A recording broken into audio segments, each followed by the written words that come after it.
Hello, everyone. I'm John O'Loughlin. Welcome to McDuff Lives, and welcome to our Friday live chat while we invite you to join us in the chat room. Whatever you want to talk about, we will see if we have anything we can add. In the meantime, I'm so glad to welcome my wife, Marcia Keith, back to the show. So let's go.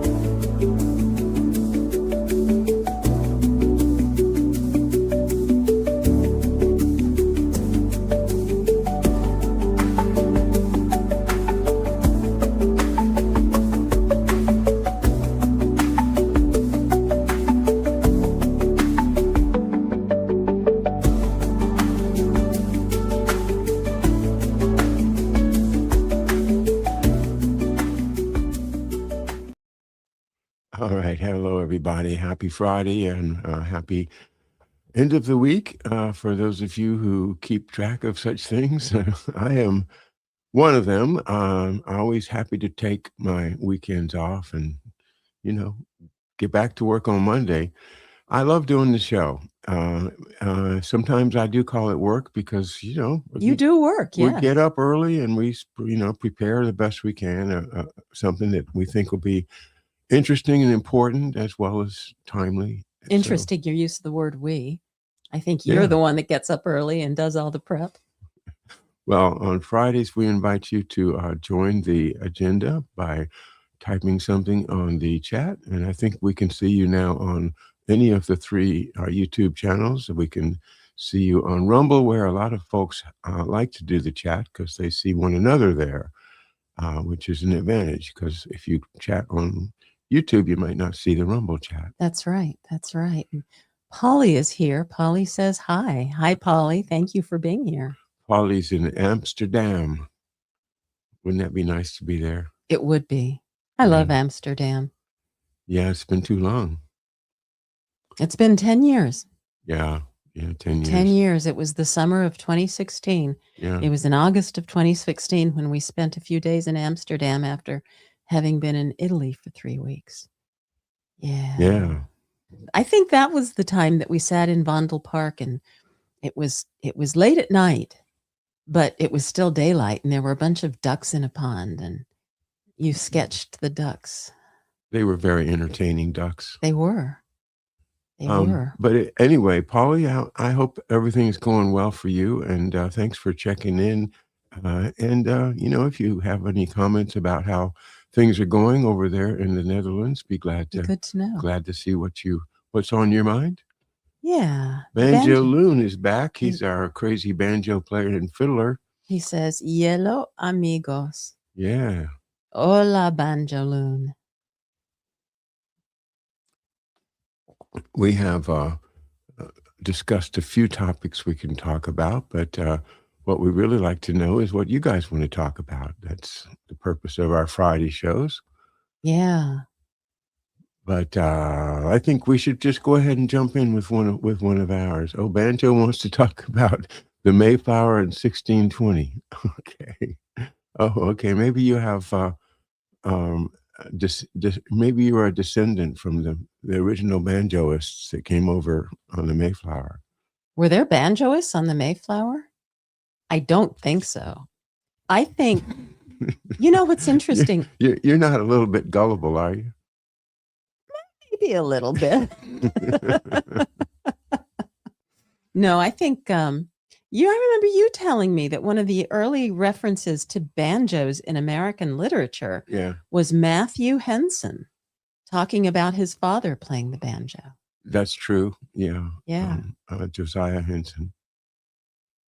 Right. Not Matthew, Josiah. Yeah. Matthew was the explorer. Yeah. Josiah Henson. Right. They're both from Charles County, Maryland. Yes. And that event happened, in the early 1800s.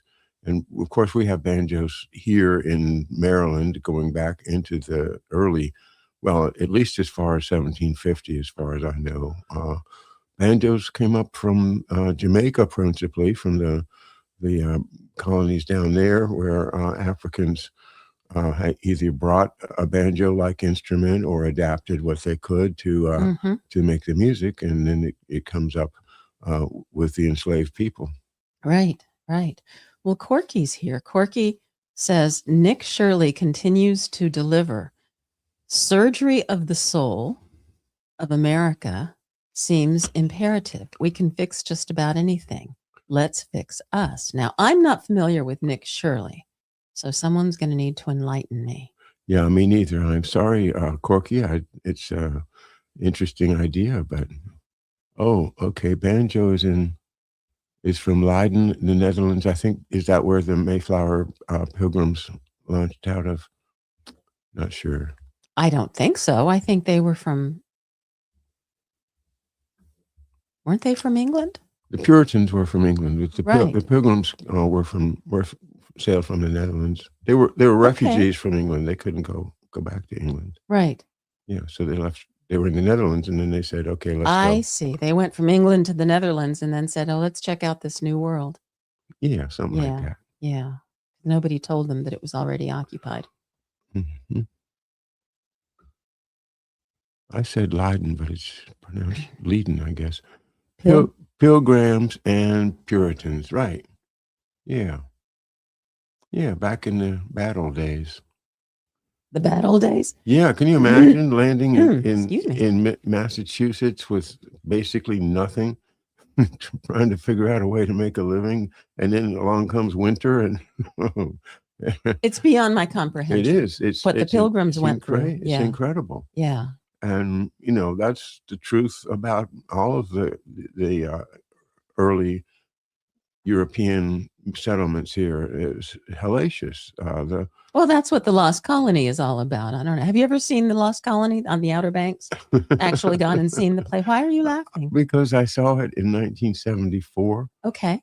When I was at college at William and Mary. Oh, okay. That makes sense. But I don't remember the plot. Well, the whole idea is it's the story of the it's been so long, I'm not going to remember the names, but it's Virginia Dare's family. Yeah. And it is this settlement that came from England to this new world, and they settled on the Outer Banks on Roanoke Island. Mm-hmm. And for a while thrived and interacted with the locals, the natives, but eventually disappeared, and nobody knows whatever happened to them. Well, I saw a more recent article that said that they had actually found that they had merged with one of the local tribes. Well, that was always the speculation, so I'm glad to hear that they found evidence. Yeah, so Banjo's saying, yes, we were desperate. So yeah, absolutely. It's desperation that causes people to cross an ocean like that in poverty. It's just like the Irish, you have to be totally desperate to be willing to do that. My temptation is so strong to close that loop and say, imagine now making that journey and then being sent to a third country when you've been deported. But well, I would sympathize with the illegal aliens, but the law is the law. The law is the law. You're absolutely right. You're right. And don't argue with that. So anyway, that brings us back to modern day. Modern day things going on. Of course, the State of the Union. Yes. And, you either love him or hate him. I think it's a very personal and deeply political attitude that goes into judging what the president had to say. Obviously the opposing politicians, will say, bad things about it, or he lied, or, the interesting thing that is so crucial to understand is what Harley Schlanger and I were talking about on Tuesday in this past show. And this is a crucial point. Is President Trump really investing us back into the, quote, American system of economy has been pushed by the LaRouche folks, for 50 years or more, and which makes a lot of sense to me. I'd like to see it happen. but things are not moving in that direction. And in fact, things are getting more and more technate oriented as time goes on, and we find that uh, things like that story you came up with a little while ago, Marcia, about uh, this AI company Anthropic, being yeah. pressured by the Pentagon to basically withdraw any objection to whatever use the Pentagon wants to make of their product. Right. And they're making an ethical stance to saying, no, you can't use it on American citizens. You can't use it without a human person in the chain of command. Right. You can't allow AI to kill. Exactly.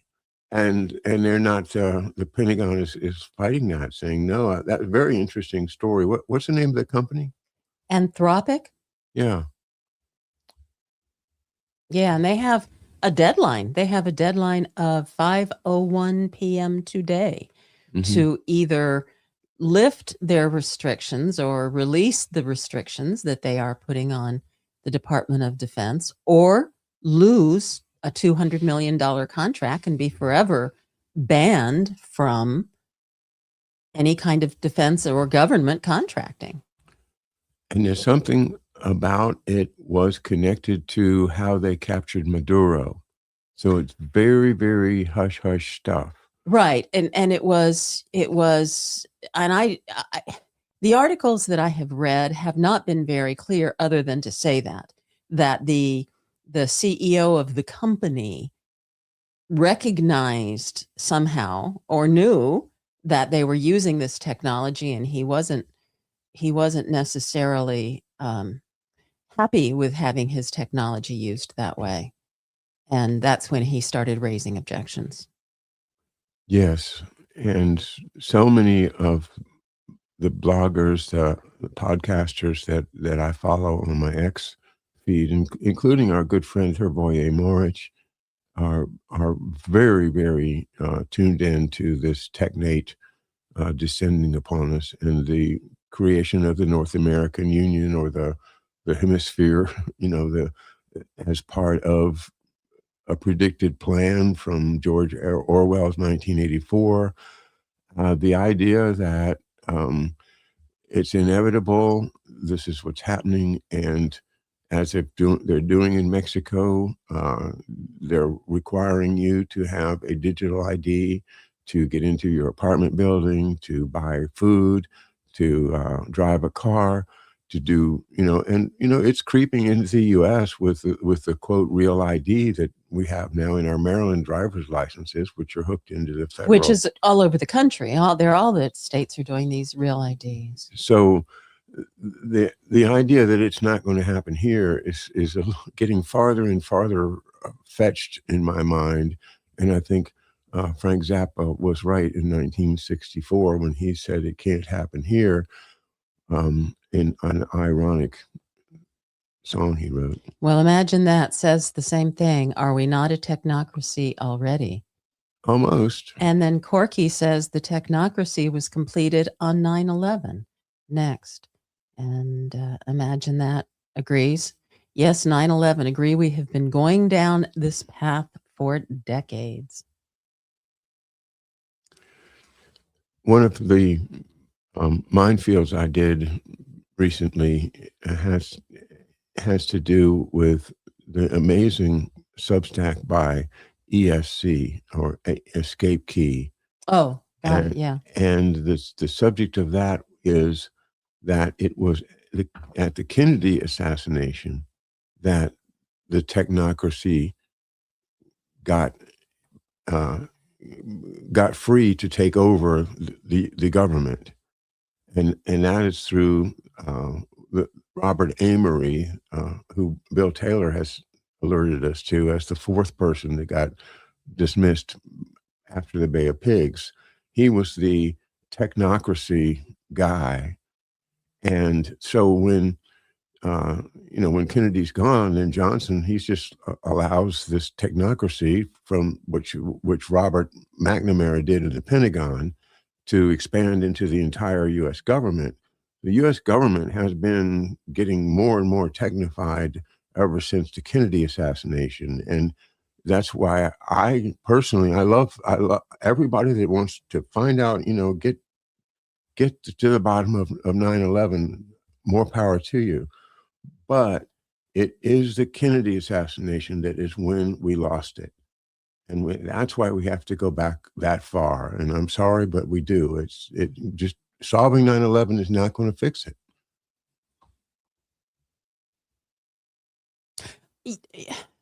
Yeah. I mean, I agree. I think technology, and my hesitation is the timing. It was in the 60s that computers started having more and more impact on the way we do everything. So that is also when the technocracy started taking over. But technology has changed how we do things over the years. From the invention of the wheel. I mean, that is part of, human creativity, is just inventing ways to do things better, do things more easily, be able to do more things.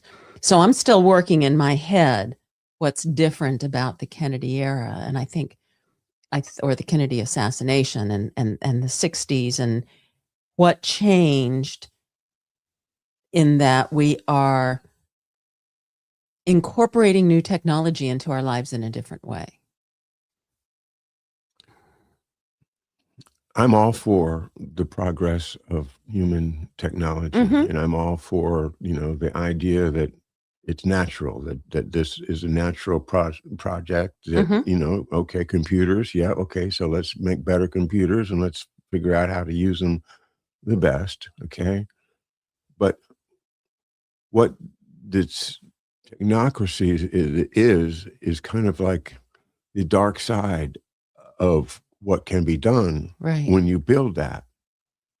And the use of, the Phoenix program is a perfect example of it. This comes out of the thinking of the special forces guys that, are willing to go out and slit throats in the middle of the night instead of doing, working as a private in a platoon. There's a big difference between somebody that's willing to go out and do those horrible things that an Ed Lansdale would do, and somebody that wants to serve their country by joining the Army or the Marines or in other ways to be patriotic. Because once you cross that line and don't care about your moral values, then you are now no longer supporting the Constitution of the United States. Wow, that's brilliant. Yeah. It's not about the technology as much as it is about the morality. Exactly. Yeah. And, okay. And so it's the automated system that you were talking about from that company. Right. That's exactly what concerns me, is that you will get an AI program that allows you to basically blackmail the whole world. Well, what's to me chilling about that story is it's not even blackmail the whole world. It's an AI program that allows AI. It doesn't allow you to blackmail the world. It allows AI to blackmail the world. And suddenly, it's the Terminator movies. Exactly. Where the machines take over and then the machines kill us all off, and so they make their own decisions. So that's what started with Robert McNamara in the Kennedy administration, and Kennedy was trying to stop it. And that's another reason that he was gotten out of the way, along with all the others. But the steady growth of this, it's like a decision making by digital programs that have already been set. Look at healthcare right now. Do you want, doctor, can you prescribe some X for me? Well, he has to go and look through the manual and see if his clinical observations can justify, according to, but it's all really laid out. All of this stuff is like the ropes that are on the Lilliputians ropes on poor old Christopher. What was his name? I'm drawing a blank myself. Doesn't matter. Anyway, I went to when I went to the dermatologist this week on Wednesday. The dermatologist wanted to give me some medicine for a rash. Use this for 2 months and then let's see how it come back. Oh no, wait. Medicare won't pay for it, any alternative unless you've used this for 3 months. So you have to wait 3 months, even though the doctor wants to see me in 2 months. Nope, got to wait 3 months because that's what the insurance will pay for. So this is another facet of how this thing has grown and insinuated itself into our society. And then the big issue of digital ID requirement and digital currency, that is where I think most people are not really aware of this danger yet, of how once we switch to a digital currency, then they've got the data centers to track every single thing we ever do with our money and everything else in our lives forever. And that is not what this country was built to do.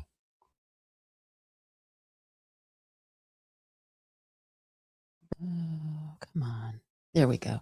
Seems like the roar over Epstein is drowning out the following. 8,378 global data center sites by 2030. Oh my gosh. I mean, divide that by 50 and you get, 160 something. Well, he's saying global. Oh, global. You're right. He is saying global, but all the same. That's a lot of data centers. Massive corporate layoffs with jobs being streamlined by AI and automation. And there is more, or there was more. Oh, here we go.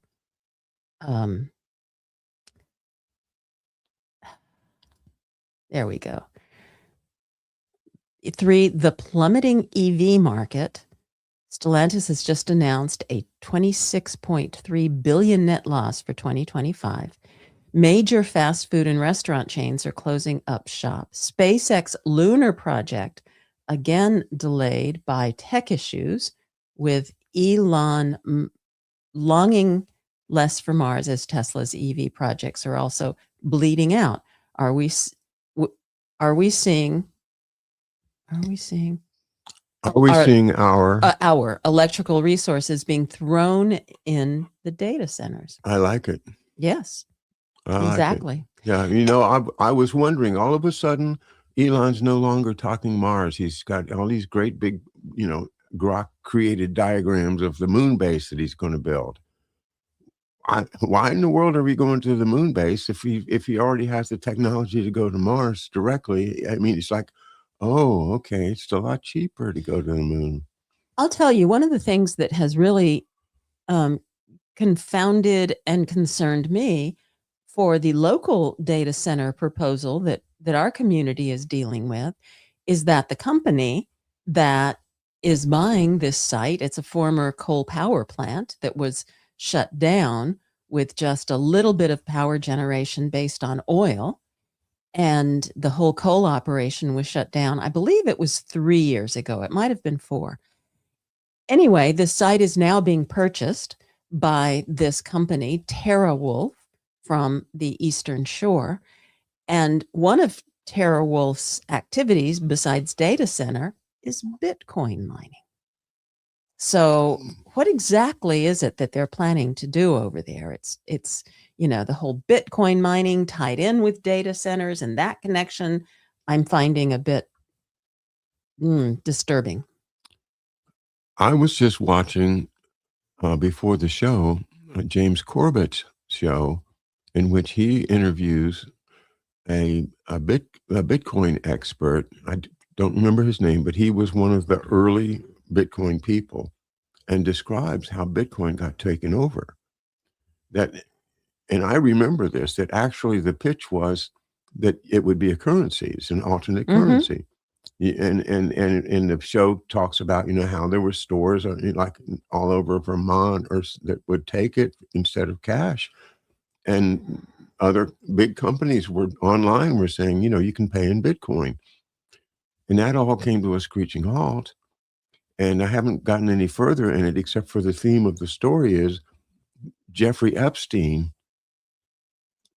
is involved in the takeover of Bitcoin, and the change in attitude of it was all engineered, through propaganda, advertising, saying Bitcoin, it's not a currency. Don't think of it as a currency. It's something that you want to hang on to, because there's only going to be 21, however billion, 20 of them ever going to be made. So it's all unique, and it's a great investment. And that somehow took on with wealthy people, and wealthy people started investing in Bitcoin as an investment, as opposed to using it what it was meant to do, which was to facilitate small transactions as a public service for the world. I guess I'm stuck here because you've said a lot of important things, but I'm still stuck on the Epstein tie-in. We keep hearing about, thanks to you and thanks to your work, and then thanks to the followers and the collaborators who contribute so much to this show, about other Epstein connections, the scientific research, the biological weapons, Bitcoin.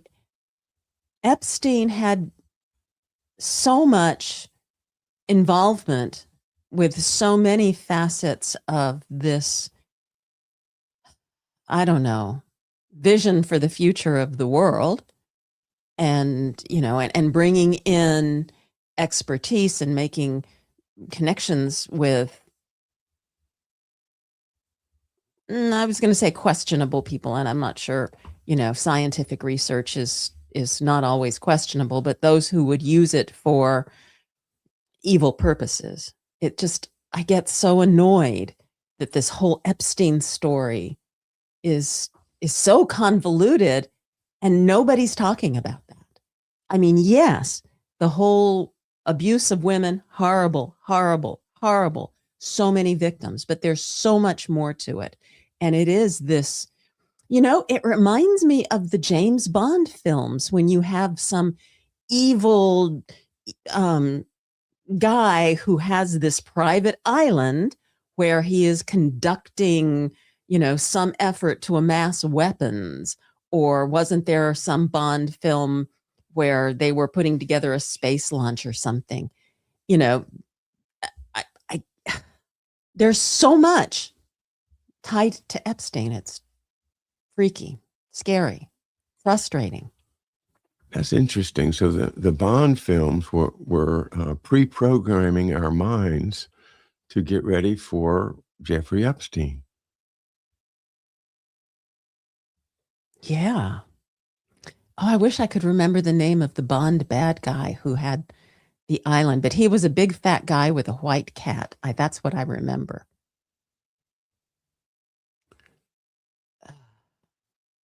Oh, well. Many, many comments over here in the chat that I've lost track of. Sorry.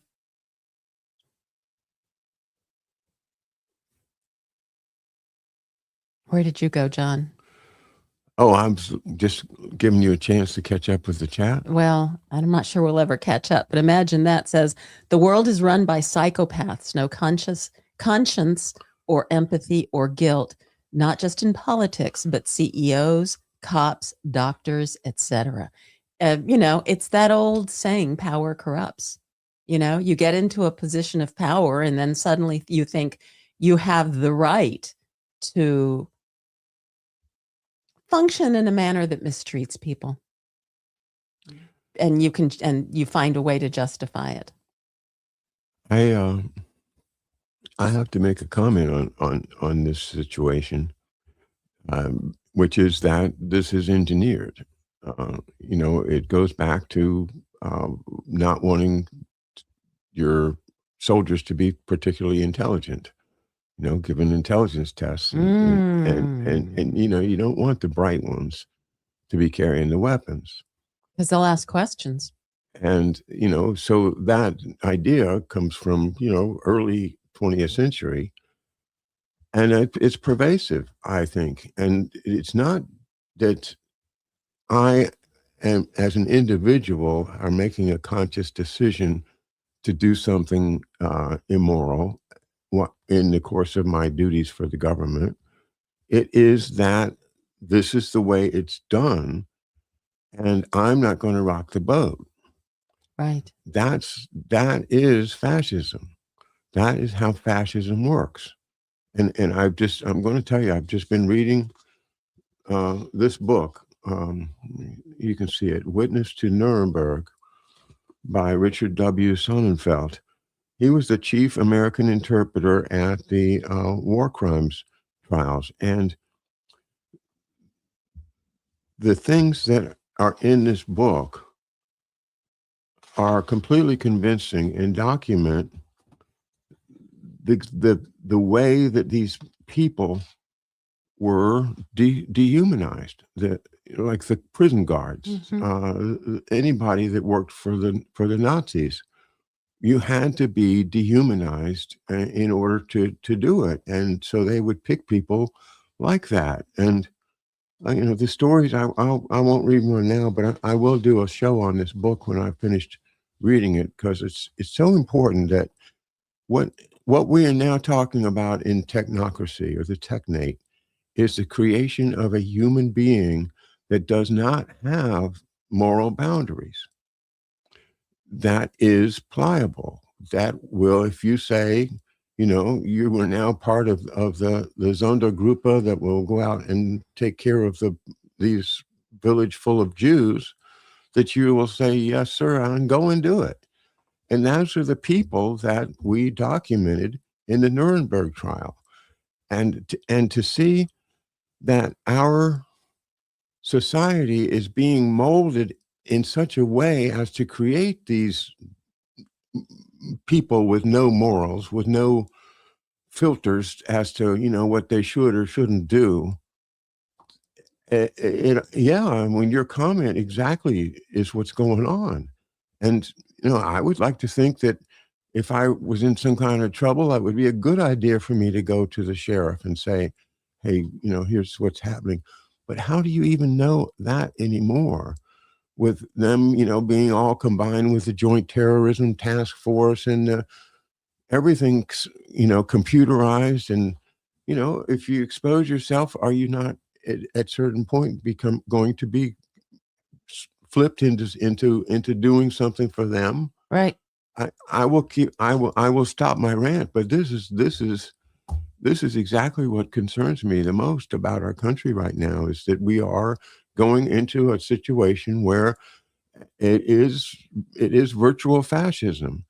Garden Girl says, now reported that data centers may be bad for your health. No environmental impact studies.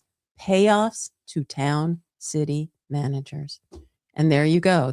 That's the kind of thing that happens, or that is happening more and more. And I will say, when you say payoffs, sometimes, or most of the time, you think of, sliding some money under the table.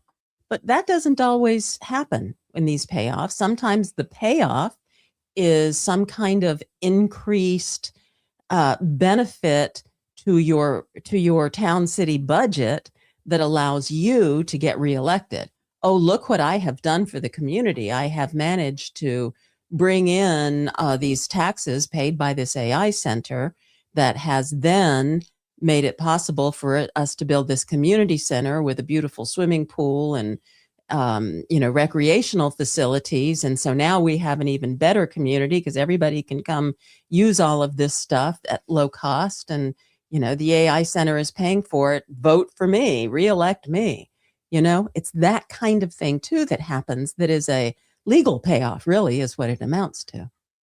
And people don't stop and think about the long-term consequences. And that's a very simple example of what you're talking about, that, people their consciences go away. They don't have a conscience anymore.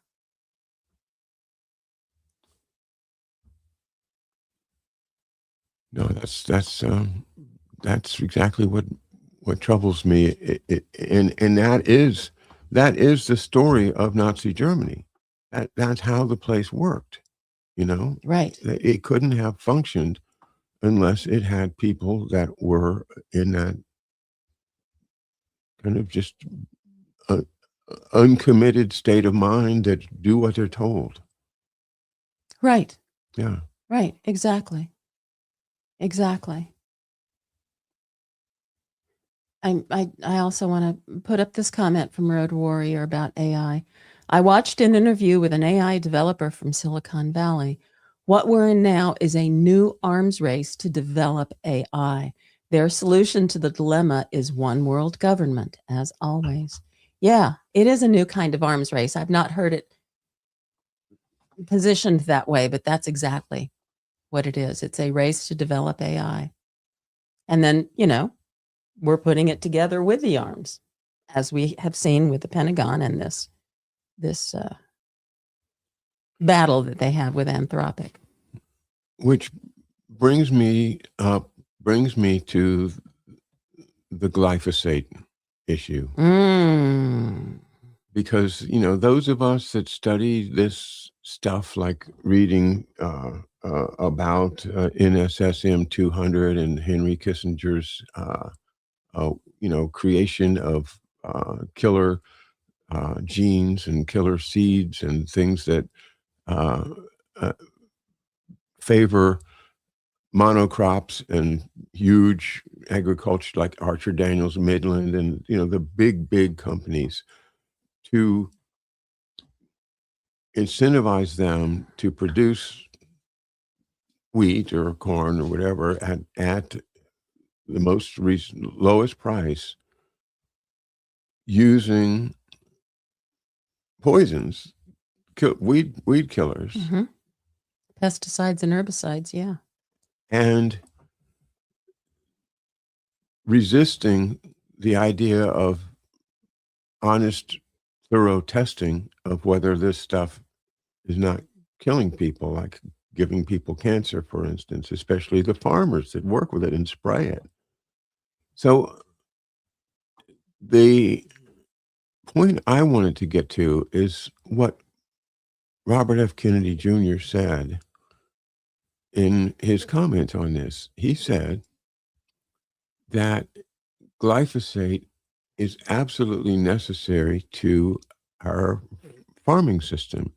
If we didn't have it, 80% of our farms would go under. Might have been a different number, but very startling idea that between 1960 and now, our agriculture has been transformed from one based upon nature to one based upon glyphosate.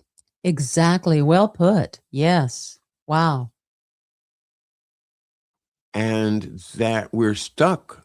We can't get out of it because we're so invested in glyphosate agriculture that if we stopped it, then nobody would have enough food to eat.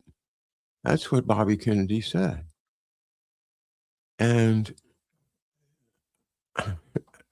I don't know what to say except for this is just a gift to Bayer, to Bayer Pharmaceuticals and Monsanto. This is like, the real national security interest here is in the stock market, and they want to keep supporting these huge pharmaceuticals, right? Because they are a huge part of the stock market, and because they make nice contributions to politicians. And so we've long since gone over the slope as a nation to losing our morality, because we as a nation would say, no, you can't just put poison in people's food and expect them to be okay. We're going to have to do something. No, our nation didn't wise up, didn't stop, Henry Kissinger. Our Congress failed us, and they continue to fail us. So our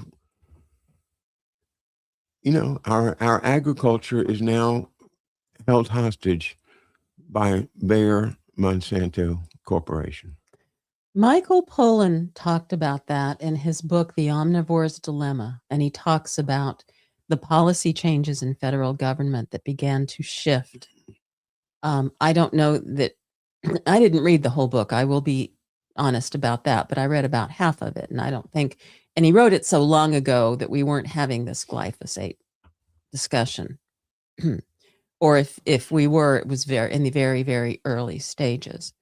But he talks about, mono agriculture and factory farms and some of the policies.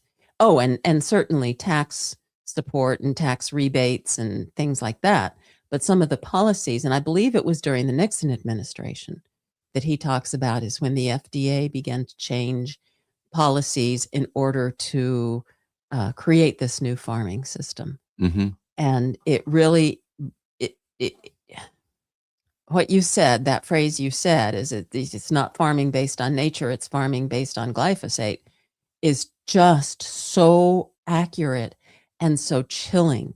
And the fact that somebody who is an attorney, and I'm talking Robert Kennedy Jr., and as an attorney, he fought glyphosate. He fought, he benefited from lawsuits. He represented people and won lawsuits. And now he's doing a complete about face. It is horrifying. This is the world that we created after World War II, and it's based upon national security. And, over the course of my lifetime, the idea of what they can regulate under national security has expanded to just about everything that's part of life.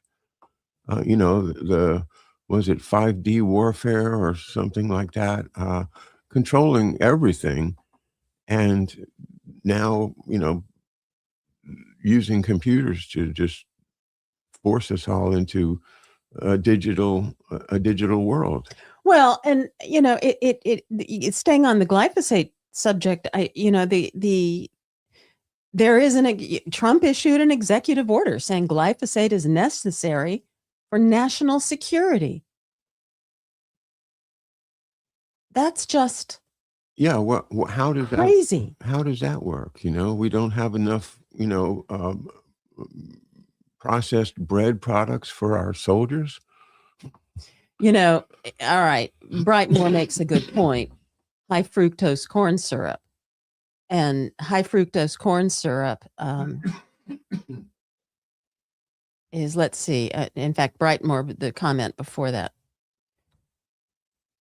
Obesity started with a corn syrup that came from that system, and that's the system that started being developed during the Nixon administration. And that's when the high fructose corn syrup started to invade our food supply. And the Surgeon General and the government were all behind it. The FDA, everybody was behind the idea that suddenly, it's okay to have all of this sugar. Right. And, what you really need to fight is fat. That goes back and forth too. Because the new guidelines say, don't worry about saturated fat, but don't eat more than 10% of your calories from saturated fat. Well, wait a minute. If I have to limit my calories from saturated fat, why do I not have to worry about saturated fat? A lot of contradictions in the new ones. Good point. Yeah. And Corky says, high fructose corn syrup, looking eugenics 9.0, 60s and drugs the same. Yeah, eugenics. Yeah. So much of what we're seeing now is eugenics under a different label. The World Health Organization to me, it's the World Eugenics Organization. Yes, yes. Jonathan Edward Gibson, hello, Jonathan, says, we must demand better food production. Our discussion will inform the speed they replace glyphosate. I hope it gets replaced. I hope it gets banned. I hope it gets taken out of our food system. I think that they should test every American to see how much glyphosate we have in our systems. Because I guarantee you, even though you and I buy organic produce, I'm sure that all those farms are near enough to glyphosate production farms that it's still in our food too. And I can only imagine the people who are buying, cheap produce because it's all they can afford. And they can't afford organic products, which are more expensive, not because, they're more expensive because of the paperwork, which is also part of the whole issue. If you're going to put crap chemicals in my food, you should be the one to have to fill out the paperwork, not the ones who avoid the crap chemicals. But anyway, the people who are eating non-organic products, systems must be just saturated with glyphosate. It's horrifying.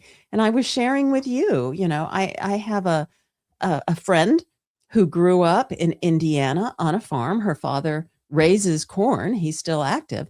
And the amount of cancer in that family is horrifying. I mean, my friend had a tumor as a child, and then it recurred again in adulthood.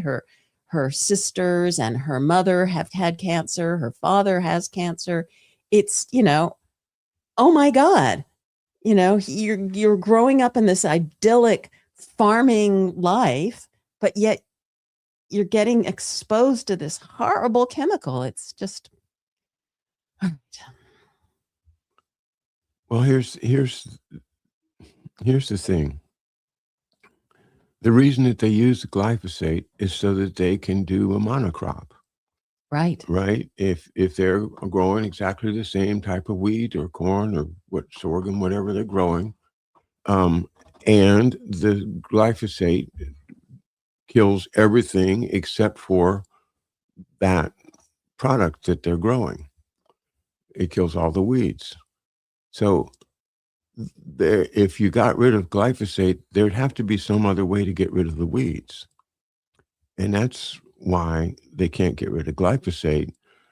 And so the only solution is not to find a better poison than glyphosate or lasers. They got these trucks now with lasers that run down this field and zap, zap, zap whenever it sees a weed. Oh, I love that. Yeah, but can you imagine doing that over the whole country, with the big machines that have lasers and each little, I mean, it's cute, it's fun, but it's not. I don't think it's a practical. But it sounds very sci-fi. Anyway, the bottom line is we've got to get back to smaller scale farming and local produce and local farmers markets and stop relying on these big grocery chains, because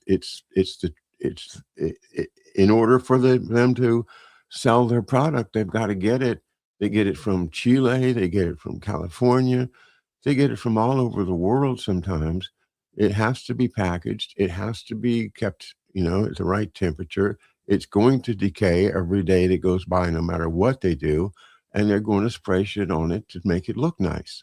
Right. And that is why we can't go on like this, because people are obviously getting sick from it. Well, imagine that says keeping us ill on pharmaceuticals, killing us off slowly. And it's pharmaceuticals and bad food. Yeah. Pharmaceuticals and bad food are killing us off. And in fact, the bad food makes us sick so that we then have to spend more on pharmaceuticals. The healthcare spending is just crazy. Absolutely crazy.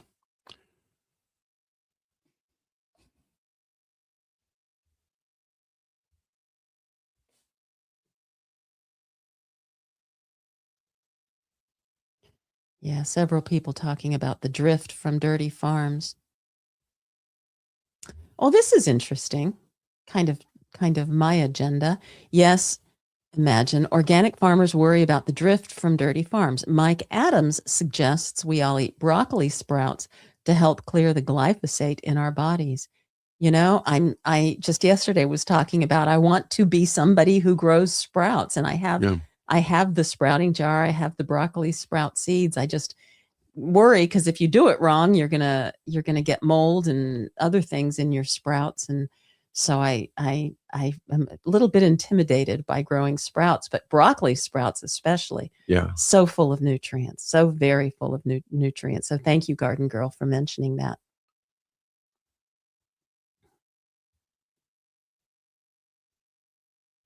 Oh, that's interesting. Jonathan Edward Gibson says, my son attended the Benicia Middle School employing the janitor who sued Monsanto. And I don't know the details of that case, but I do recall a janitor who used Roundup in his maintenance around the school and ended up suing Monsanto, who he got cancer. And but I believe he won his suit. Yeah. I hope so. I hope so too. He still got cancer.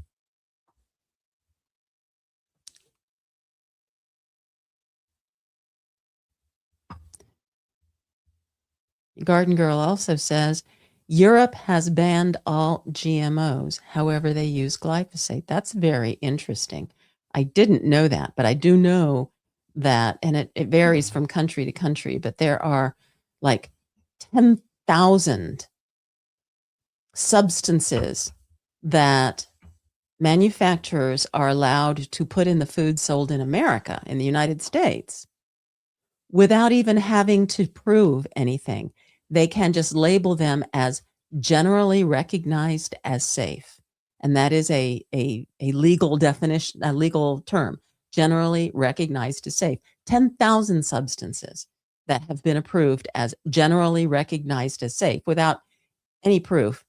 And in European countries, that number is like in the hundreds. There's only a few hundred that are generally recognized as safe.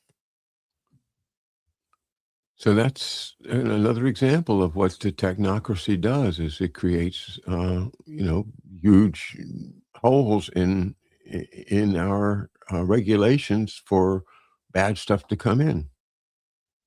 Yeah. Yeah, because again, it goes back to this morality of which you have spoken.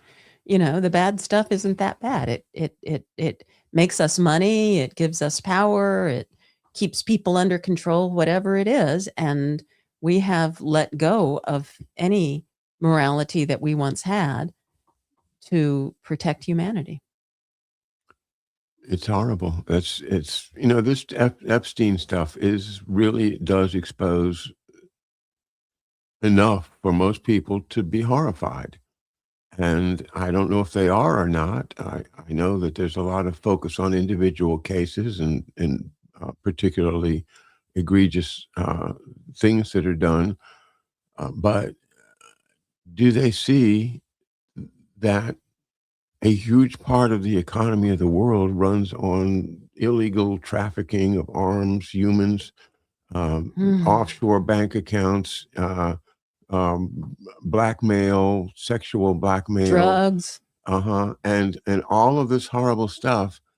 I mean, it's all there now. You can see it. You can read Whitney Webb's books, One Nation Under Blackmail. You can find this stuff, but with the Epstein stuff now,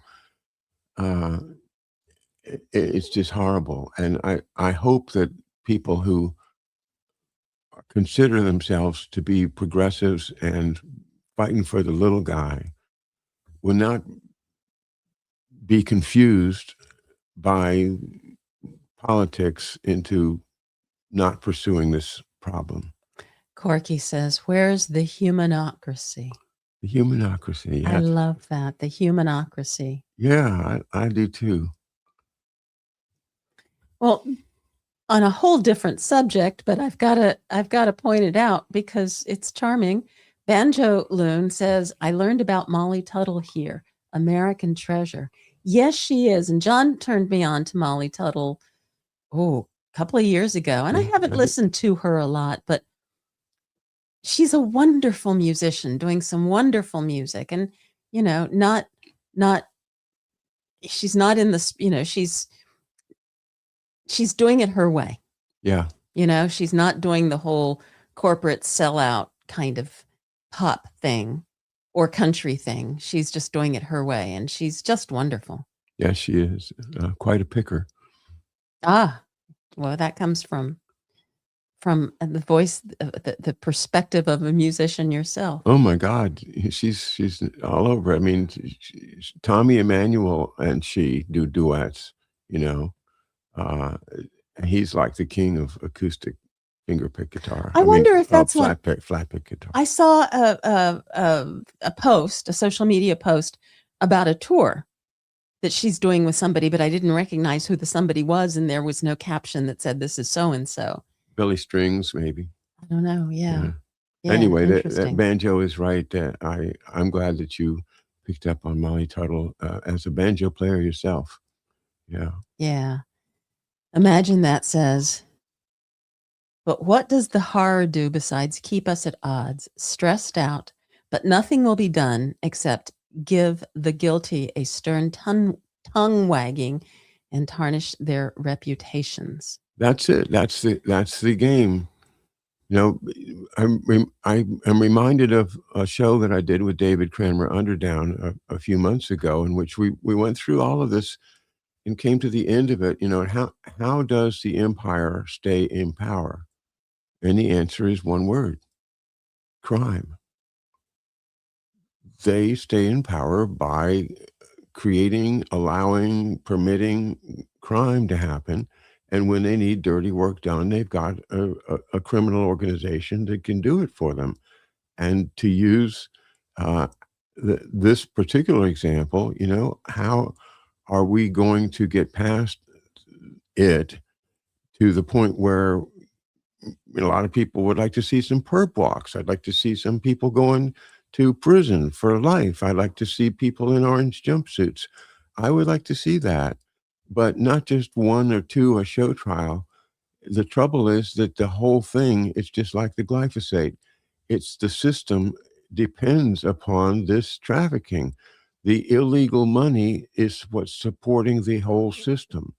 You know, if we were able to close down all the banks in all the British secret islands all over the world, you know, then there wouldn't be enough cash flowing around to sustain the system, and everything would crash. That is the real concern. And that's where you almost have to admit that, yeah, national security is threatened if you're looking at a financial crash of a certain proportion.